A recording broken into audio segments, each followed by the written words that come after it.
The tape stopped mid-bar, and every head in the booth turned toward the glass. Michael's hand was still on the secondary mic stand, but his lips had gone quiet. Nobody had told him to sing, so why was his voice on the playback? The needle on the VU meter sat frozen at -3. The console lights blinked red. And in the control room, a man with a coffee-stained clipboard stood up so fast his chair hit the wall. The sound of that chair, metal legs scraping concrete, made everyone flinch. Even the tape reels seemed to hesitate, spinning slower, like they knew something had shifted. The brothers at the main mic didn't move, didn't breathe. Just stood there with their headphones half off, looking at each other, then at the glass, then at the kid in the corner who wasn't supposed to be part of the take. 3 minutes earlier, the studio manager had waved him off. "Not your turn, kid. Wait by the wall." The clock on the control room wall read 2:47. They'd been in the session for 90 minutes, and the air smelled like old coffee and warm electronics. The studio wasn't fancy. 2 mics, 1 console, carpet samples thumbtacked over the walls to kill the echo. A single window let in gray afternoon light that made the dust float like snow. The older Jackson brothers stood shoulder to shoulder at the main Shure SM7, running through the second verse of a demo they'd rehearsed 40 times at home. Their voices blended the way brothers' voices do. Same DNA, same kitchen table harmonies, same late-night practices after their father went to bed.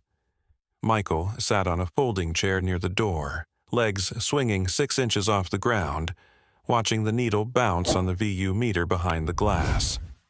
He wasn't bored. He was studying. Every time the needle hit red, he made a mental note. Every time his brothers breathed between phrases, he counted the seconds. Every time the engineer adjusted a knob, Michael's eyes tracked the movement like he was memorizing a map.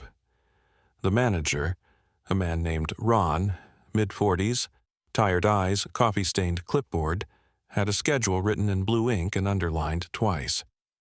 3 takes per song, 2 songs per hour, rap by 4. No exceptions. He didn't do overtime for kids, didn't do favors for families who showed up with more members than they'd booked time for.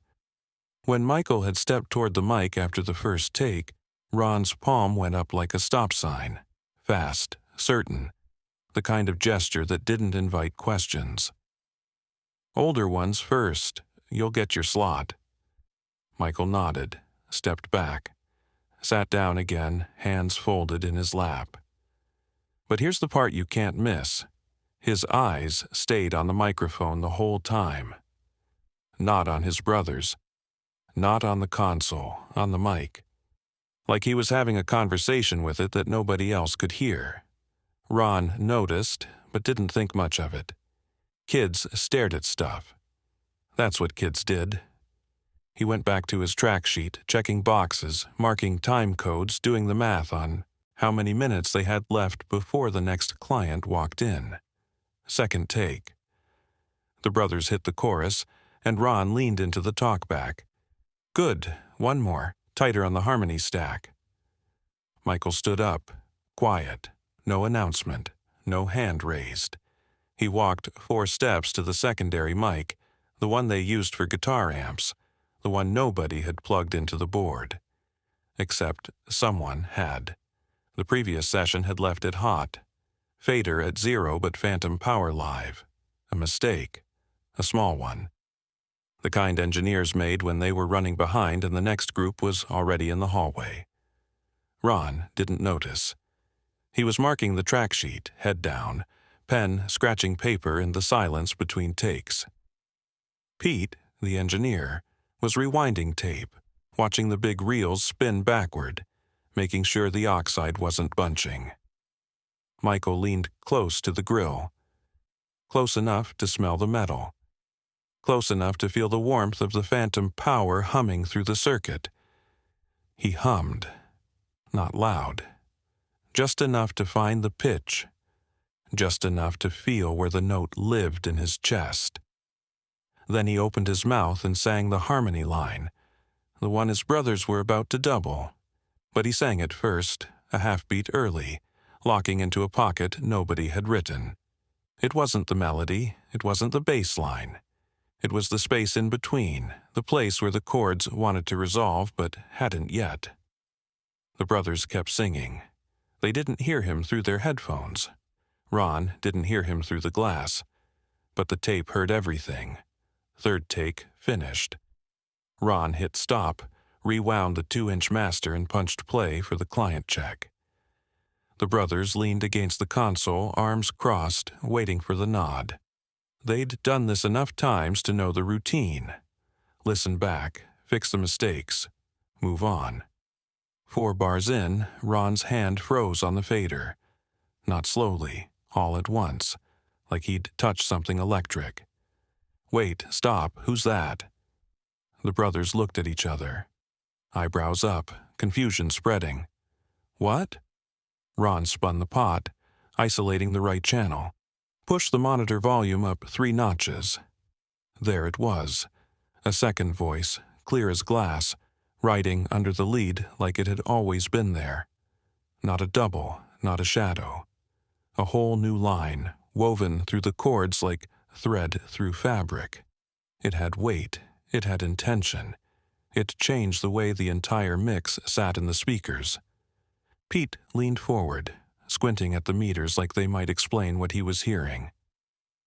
"That wasn't there on take 2. I know it wasn't." Ron's voice had gone quiet. Not angry, something else. Something closer to disbelief. "Did one of you—" Ron stood up, squinting through the glass. His eyes scanned the live room, the brothers at the main mic, hands at their sides. The music stands. The cable snake coiled in the corner. And then, in the back, almost in shadow, Michael. Still standing at the secondary mic, hands behind his back, waiting. One of the brothers spoke first. His voice cracked a little. That's Mike." Ron's face didn't move for 3 full seconds. His hand stayed on the fader. His eyes stayed on Michael. Then he hit the talkback so hard the speaker popped. "Kid, did you just sing on my tape without permission?" Michael's voice came back through the overhead speaker, small but steady. No tremor, no apology. "You said wait. I waited. You didn't say stop listening." Ron sat back down. Slow. Like his knees had forgotten how. He played it again, the whole section. This time he closed his eyes and just listened. The harmony was perfect. Not just in tune, but in time, in texture, in intention. It didn't step on the lead, it didn't compete. It lifted it. Made the whole mix breathe. Made the verse feel twice as wide as it had 30 seconds ago. When the playback ended, Pete leaned over Ron's shoulder. His voice was quieter now. Careful. He wasn't even wearing cans. How'd he match the pitch? Ron didn't answer right away. He rewound the tape. Played the first verse, where Michael hadn't sung, then the second verse, where he had. The difference wasn't subtle. It was night and day. The first verse sounded like a demo. The second verse sounded like a record. He pressed the talkback again. His voice had changed. Softer now. Curious. "Michael, come here." Michael walked to the control room door. It was heavy, the kind with a pneumatic closer that hissed when you pushed it. He used both hands. Stood in the doorway, waiting. The light from the hallway made him look even smaller than he was. "How'd you know that line?" "I heard it at home, in my head, when they practiced." Ron tilted his head. "And you didn't tell anyone?" "Nobody asked." The brothers looked at each other. One of them, the second oldest, shook his head, half smiling. "He does that. Here's stuff we don't always has. We'll be running through something at the kitchen table, and he'll be in the other room playing, and then later he'll hum the harmony we were trying to figure out, like it's nothing." Ron folded his clipboard, set it down. leaned back in the chair until it creaked. Let the silence sit for 5 seconds, long enough for everyone to feel the weight of what had just happened. Then he pointed at the main mic. The gesture was different this time. Not dismissive, not rushed, almost respectful. Get in there. Sing it again, on the record this time. Michael walked back into the live room. The door closed behind him with that same pneumatic hiss. Ron patched the secondary mic into the board properly this time, brought the fader up to unity, adjusted the EQ, added a touch of compression. He wasn't treating this like a kid's take anymore. He was treating it like the lead. From the top, just you, let me hear what you got. Michael nodded, stepped up to the mic, adjusted the stand down 2 inches so it met him at chin level. A small movement, but it showed he'd done this before. Or, at least, watched carefully enough to know how it should be done. The tape rolled. The reels turned. The oxide passed over the heads with a whisper only engineers could hear. Michael closed his eyes. Not tight, just enough to shut out the distractions. And then he sang. The line came out clean, no hesitation, no second guessing. But this time he added a run at the end, a little flip in the melody that turned the last word into a question instead of a statement. It was a choice, a 7-year-old's instinct. And it worked.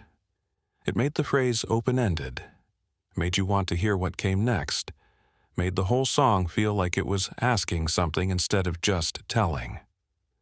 When the take finished, nobody spoke for 4 full seconds. Ron's hand hovered over the stop button but didn't press it. He let the tape run. Let the silence after the phrase sit on the recording. Sometimes the silence mattered as much as the sound. Then Pete hit the talkback. Ron, that's the one. Ron nodded. Slow, deliberate. Didn't look up. Just wrote on the track sheet in blue ink. Lead harmony. M. Jackson, age 7, first take. Then he underlined it. Once. The brothers came into the control room. The oldest one clapped Michael on the shoulder, grinning now, the tension from earlier completely gone. You just made us sound better, little man. Michael looked up at Ron. His voice was still small, still careful. Can I do it again? Ron almost smiled. Almost. The corner of his mouth twitched. Next song, you're on the sheet now. By the time the session wrapped at 4:15, 15 minutes over, which Ron never did, the entire dynamic had shifted. Michael wasn't background anymore. He wasn't the kid who waited by the wall. He was architecture. Every line the brothers sang, he found the space between and filled it with something nobody had charted. He didn't overpower. He didn't showboat. He just made everything better. When the rough mix played back, Pete pulled off his headphones and stared at the ceiling. Not in frustration. In something closer to awe. That kid just turned a demo into a single. Ron didn't argue, didn't even hesitate. He labeled the reel in careful block letters. Jackson 5. Demo, Session 3, Final Mix, locked it in the vault, and walked the group to the lobby. The brothers were laughing now, rehashing the session, talking over each other the way families do. Michael trailed behind, quiet, hands in his pockets. At the door, Ron stopped him, crouched down to eye level. Close enough that Michael could see the tired lines around his eyes, the gray starting to show at his temples. Close enough that the gesture felt important. You know what you did in there? Michael shook his head. Honest, he genuinely didn't. You didn't wait for permission to be good. You just were. Don't lose that. A lot of people will try to make you wait, make you doubt, make you think you need someone else to say you're ready. You're already ready. Don't forget that. Michael nodded. Didn't say anything. Didn't need to. But his brothers saw the look on his face. The one that meant he'd just learned something nobody could teach. The kind of lesson that sticks. 3 weeks later, the demo landed on a desk at a small label on the west side.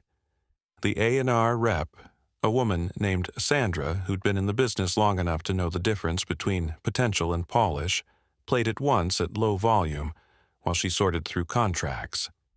Then she stopped sorting, turned the volume up, played it again. She called Ron that afternoon. "Who's the kid on the harmony?" Ron leaned back in his studio chair, phone tucked under his chin. "Youngest one, 7. He available?" "If you're serious, yeah." There was a pause, the sound of papers shuffling, a pen clicking. "I'm serious. That voice doesn't wait its turn, it makes the turn. I want to meet them, all of them, but especially him." The contract came a month later. Standard terms, nothing fancy, but it was real. The Jackson 5 signed in blue ink at a kitchen table, their father standing behind them, arms crossed, watching every word. And every time someone asked Michael how he learned to sing like that, he gave the same answer. Simple, direct, true. I listened. And when nobody said stop, I didn't. Ron kept that tape for 30 years, played it for students, engineers, producers who thought talent was about volume. He'd point at the waveform on the screen, the quiet line under the loud one, and say the same thing every time. That's a 7-year-old who understood the mix better than I did. Not because he was louder, because he knew where the silence was. Years later, one of the brothers told a different version of the story. Said Michael hadn't stumbled onto the live mic by accident. Said he'd checked the patch bay during setup, saw the cable, and waited for the right moment. He knew what he was doing. He just didn't tell anyone. Whether that's true or not, nobody knows. Michael never confirmed it. But the tape doesn't lie, and if you listen close, real close, right before he starts singing, you can hear a tiny breath, perfectly timed, like he'd been counting bars in his head the whole time. One breath, one choice, one voice that refused to wait for permission. And the whole studio stopped to listen.